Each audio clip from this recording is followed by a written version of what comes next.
Capítulo 16. Livre novamente.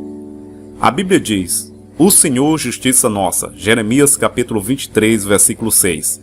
Ela também ensina que nossos pecados foram colocados na conta de Jesus e agora a sua justiça tem sido creditada em nossa conta. 2 Coríntios capítulo 5, versículo 21.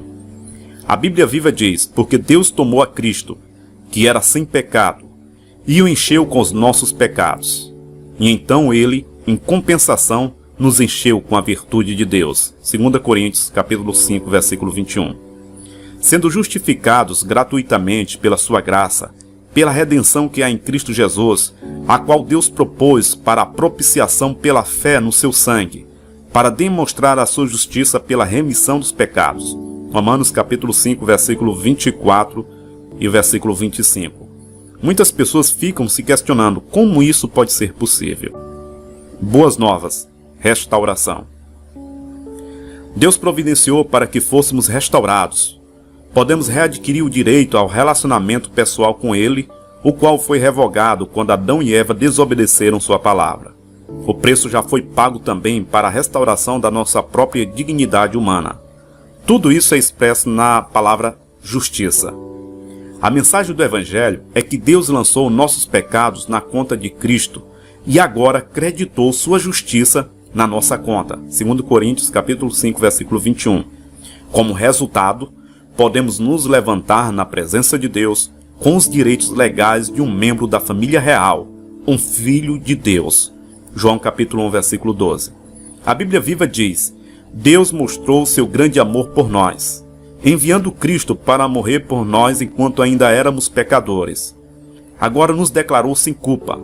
E quando ainda éramos inimigos dele, fomos levados de volta a Deus pela morte do seu Filho. Quantas bênçãos ele deve ter para nós agora que somos seus amigos, e ele está vivendo dentro de nós. Agora nós nos alegramos nessa nossa maravilhosa relação nova para com Deus. Tudo por causa do que o nosso Senhor Jesus Cristo fez ao morrer pelos nossos pecados, fazendo-nos amigos de Deus. Romanos capítulo 5, versículo 8 ao 11. Pedro descreveu: levando ele mesmo em seu corpo os nossos pecados sobre madeiro, para que, morto para os pecados, pudéssemos viver para a justiça. 1 Pedro capítulo 2, versículo 24. Débitos só podem ser pagos uma vez. Nenhum débito pode ser pago duas vezes. Nem alguém pode ser legalmente punido duas vezes pelo mesmo crime. Por isso, quando Jesus sofreu a sentença por nossos pecados, fomos absolvidos para sempre. Mateus capítulo 26, versículo 28 e Hebreus capítulo 10, versículo 18. Não tendo mais nenhum pecado sendo lançado contra nós, não há mais registro das nossas iniquidades, que nos separavam de Deus. Apocalipse capítulo 1, versículo 5. Ele nos aceita de volta, dar-nos boas-vindas em sua presença. Efésios 2:13. E compartilha conosco sua própria justiça. Romanos capítulo 3, versículo 22 ao 26 e 1 Coríntios capítulo 1, versículo 30. Agora podemos viver na presença santa de Deus como Adão e Eva faziam antes de terem pecado. Tudo o que temos a fazer é crer nessas boas novas e confessar nossa fé diante de Deus e diante das pessoas. Romanos capítulo 10, versículo 9 ao 10. Tanto pelas nossas palavras como pelas nossas ações. Essa é a mensagem do Evangelho. Tudo o que temos a fazer é apenas crer. Marcos capítulo 5, versículo 36 e Romanos capítulo 1, versículo 16. Crer exatamente em quê? Crer no que a Bíblia diz. Deus o fez pecado por nós, para que nele fôssemos feitos justiça de Deus. Romanos 5, 21. O Senhor é nossa justiça. Jeremias capítulo 23, versículo 6. Na presença de Deus, sem medo, culpa ou inferioridade. Jesus tornou-se nossa justiça, carregando nossos pecados na cruz. Portanto, o dom da justiça agora nos pertence. Romanos capítulo 5, versículo 17. Jesus pagou por esse dom. Nossos pecados não nos podem mais condenar, porque Cristo os lançou longe para sempre. O castigo por nossas transgressões contra Deus já foi aplicado. 1 Pedro capítulo 2, versículo 24. O pagamento já foi feito. Você e eu agora somos livres para sempre. Romanos capítulo 5, versículo 18 ao 22. Basta que você creia nisso. Deus nos oferece sua justiça. Romanos 3, versículo 25 e 26. Podemos nos alegrar com o privilégio de estar em sua presença sem o peso do pecado, do medo, da culpa e da nossa inferioridade. Romanos capítulo 8, versículo 32 e o versículo 24. Nossa dignidade divina foi restaurada. Capítulo 17. Oração de confissão. Quando Deus deu seu Filho e quando Jesus deu sua vida para nos resgatar do domínio de Satanás, essa foi a prova de que Ele nos ama e que deseja compartilhar sua vida conosco.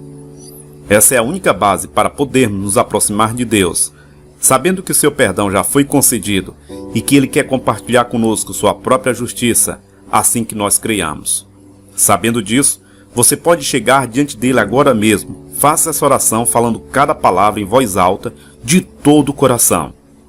Ore assim: Querido Senhor, tenho pecado contra ti.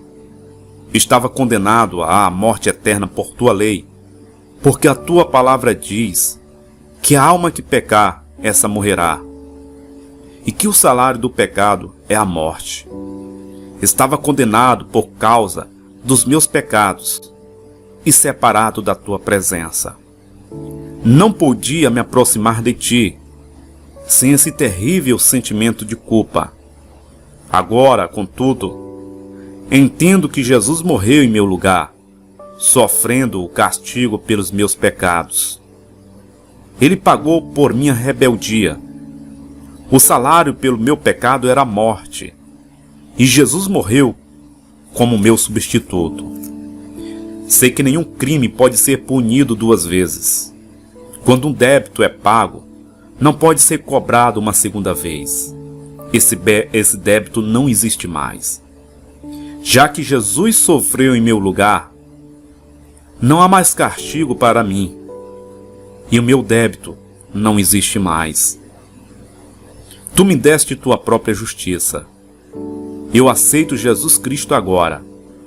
Isso é um milagre. Eu aceito o teu dom de vida e justiça. Agora, tenho Jesus Cristo dentro de mim. Posso agora permanecer na tua presença, sem o peso do pecado, da culpa, sem medo ou inferioridade, porque sou teu filho, tu és meu pai. Tua justiça é minha também. Nasci de novo. Posso andar e viver com a dignidade para a qual tu me criaste. Obrigado, Senhor. Minha dignidade divina foi restaurada, em nome de Jesus. Amém.